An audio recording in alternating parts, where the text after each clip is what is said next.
Hi hello, কেমন আছো বলো? আশা করছি তোমরা সবাই খুব ভালো আছো, আমিও কিন্তু বেশ আছি। এই দিনকে আমার এই দুই দাদা বৌদি এসেছিল স্পেশালি আমাদের বাড়িতে। আর ওখানটায় তো প্রথমে দেখলে যে আমার পিসো আর আমার মেজো জেঠুর ছেলে কথা বলছে, আর এটা হচ্ছে ওই পিসোরই ছেলে। দেখো কি বদমাশি করছে, হ্যান্ডস অফ না কেউ খাচ্ছে, কি অ্যাক্টিং কি বলবো।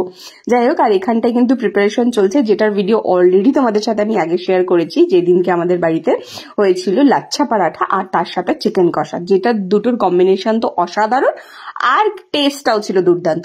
তো দাদা এখানটায় বানাচ্ছিল, তো সেটারই একটু ক্লিপিং তোমাদের সাথে শেয়ার করছি। আর এই জিনিসটা যে কি তোমাদেরকে আমি সত্যি জানি না, আমার যে দুই দাদা মানে ওই জ্যাঠতো দাদা আর এই পিসতো দাদা, এরা দুজনা যখনই একসাথে হবে তখনই আমাকে এই সমস্ত উল্টো পাল্টা জিনিস দিতে থাকবে। এখানে কি না নেই, মানে আমার একটা টেবিল রয়েছে, সেই টেবিলের উপরে যা যা জিনিস ছিল সেই সব কিছুতে এইসব বানিয়েছে। মুভ রয়েছে, ওখানে অমৃতাঞ্জন রয়েছে, হ্যান্ডস অফ রয়েছে, আমার সানগ্লাস রয়েছে, ক্রিম রয়েছে, পার্স রয়েছে, একটা পুতুল রয়েছে, একটা ফ্যান রয়েছে, কি না নেই সব কিছু দিয়ে সব বানিয়েছে।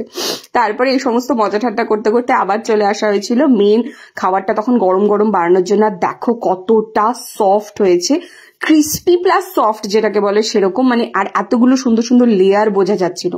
দাদা যে এত স্পিডে বানাচ্ছিল আমি সত্যি ভাবতে পারিনি। আর দাদা কিন্তু অলরেডি একজন শেফ, তো সেই জন্য দাদার হাতে জাদুই আছে, প্লাস তারপরে এত স্পিডে করছিল, মানে এই সেম প্রসেসটাই আমি করলে কম করে হলো সারা সন্ধ্যে থেকে রাত লেগে যেত, কিন্তু দাদা ভীষণ স্পিডে করছিল।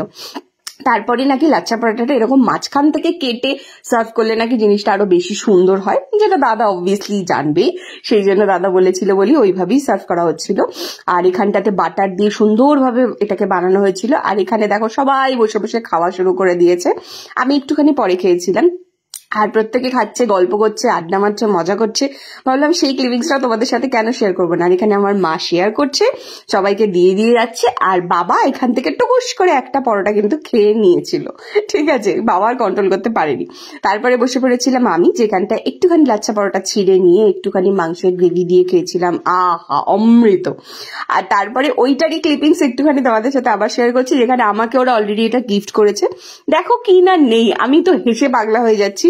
আর এখানে আমি ওই পাশে বৌদিকে বলছি যে ওরা এরকমই করে, আমার জন্মদিন বলো, ভাইফোঁটা বলো, ওরা ফার্স্টে আমাকে এরকম একটা ইউনিক ইনোভেটিভ জিনিস দেবে, যেটা কিছুই আমি বুঝতে পারি না, তারপরে দেবে ভালো জিনিস। অবশ্য সেই দিনকে আমার কিছু ছিল না, যাই হোক। তারপরের দিনকে সকালবেলায় বৌদি আর দাদা আবারও এসেছিল, কেননা তারা মানে আগের দিন রাত্রেবেলা এসেছিল বলে আশেপাশে আমাদের পুরো যে বাড়িটা রয়েছে, আশেপাশে বাগান রয়েছে, কিছুই দেখতে পাইনি, তাই জন্য। আর এখানে প্রথমে কিন্তু তোমরা দেখলে কাকরোল গাছ, আমিও প্রথমবারই দেখেছি কাকরোল গাছ, আমি আগে দেখিনি। উচ্ছে গাছ আমি আগে দেখেছি, যেখানে অলরেডি উচ্ছে ধরে রয়েছে। এখানে পুঁই শাকও রয়েছে, এখানে উচ্ছে হয়েছে গাছে। তারপরে এটা হচ্ছে 12 মাসি আম গাছ, যেখানে এখন নতুন করে আবার মুকুলও ধরেছে প্লাস আমও ধরেছে, ঠিক আছে। আর এটা হচ্ছে চাল কুমড়ো, হ্যাঁ চাল কুমড়ো লাউ দুটো গাছই এখানে রয়েছে একসাথে। এটা আমার জেঠুর জমি, একদিন পুরো ভিডিও শেয়ার করবো, দেখাচ্ছে নেক্সট আগে।